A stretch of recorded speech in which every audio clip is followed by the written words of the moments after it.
Apa itu investasi? Investasi adalah mengelola aset atau harta sehingga aset atau harta tersebut dapat memberikan hasil di kemudian hari.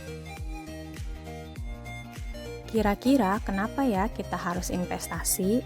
Nah, investasi dapat melindungi nilai aset dari inflasi yang menyebabkan turunnya daya beli uang yang kita miliki. Tidak hanya itu, investasi juga mampu membantu memenuhi kebutuhan di masa mendatang.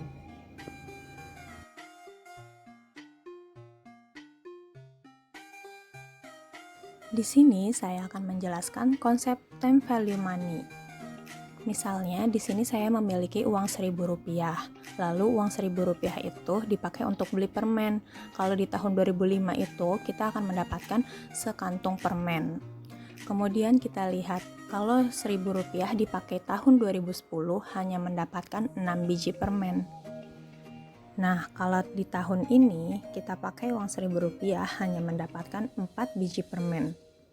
Jadi kesimpulannya, konsep ini adalah menyatakan bahwa nilai uang saat ini lebih berharga dibandingkan di masa depan, walau nominalnya sama.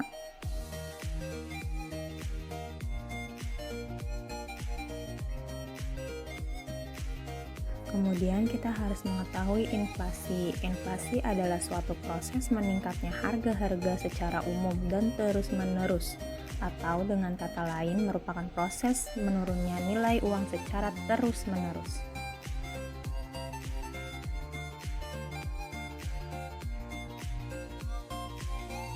Mau investasi kemana?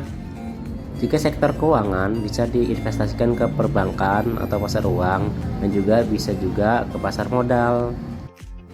Kalau sektor non-keuangan bisa investasi di komoditas, contohnya minyak bumi.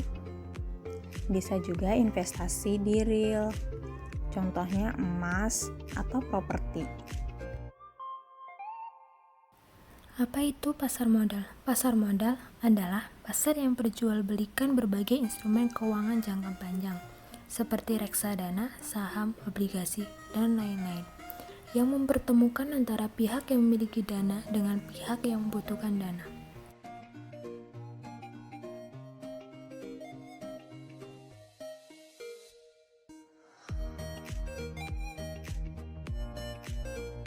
Konsep dasar saham, yaitu ada pemilik usaha atau perusahaan, dan penawaran saham.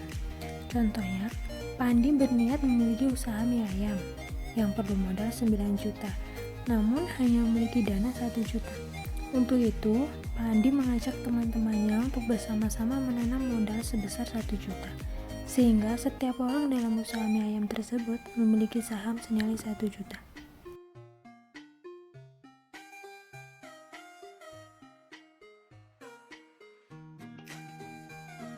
Konsep dasar obligasi.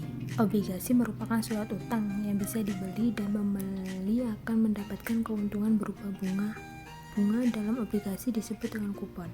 Misalnya, sebuah usaha atau perusahaan mempunyai modal sebesar 10 juta, lalu meminjamkan dana sebesar 5 juta, sehingga usaha atau perusahaan tersebut memberikan bunga atau kupon sebesar 5 juta.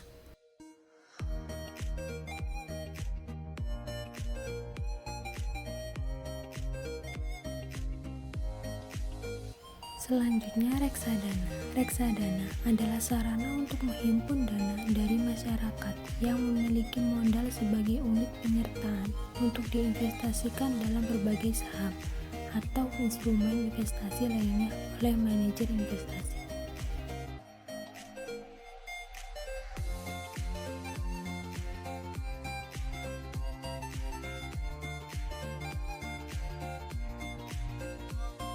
Manfaat dari pasar modal sendiri yaitu ada 5.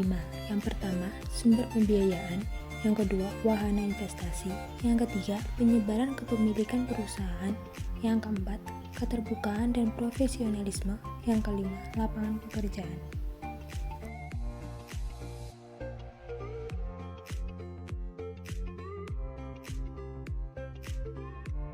Apa itu saham?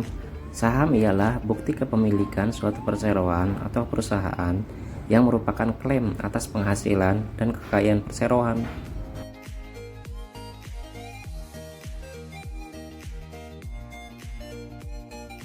Capital gain. Capital gain merupakan keuntungan dari jual beli saham, berupa selisih antara nilai jual dengan nilai beli saham. Seperti contoh, pada hari Senin kita membeli saham seharga 1 juta rupiah. Lalu di hari Selasa kita menjual saham seharga 1.300.000 rupiah. Maka capital gainnya yaitu 30% dari harga kita beli saham, yaitu 300.000 rupiah yang akan masuk kepada kita sebagai investor.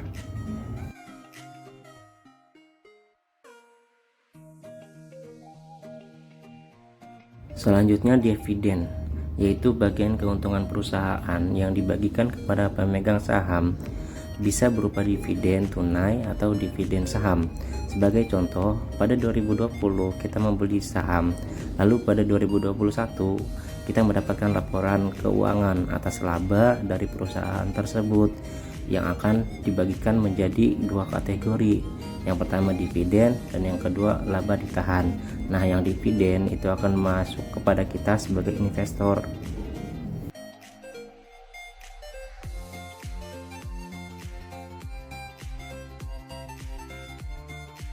Dan yang terakhir, resiko-resiko membeli saham.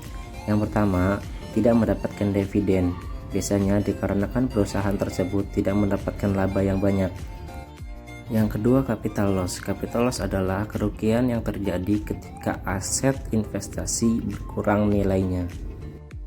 Yang ketiga, saham disuspend, yaitu saham yang ditangguhkan atau penghentian saham perdagangan untuk sementara waktu di bursa efek. Dan yang terakhir, saham didelist, yaitu penghapusan saham atas permintaan perusahaan penerbit atau atas perintah Bursa Efek Indonesia.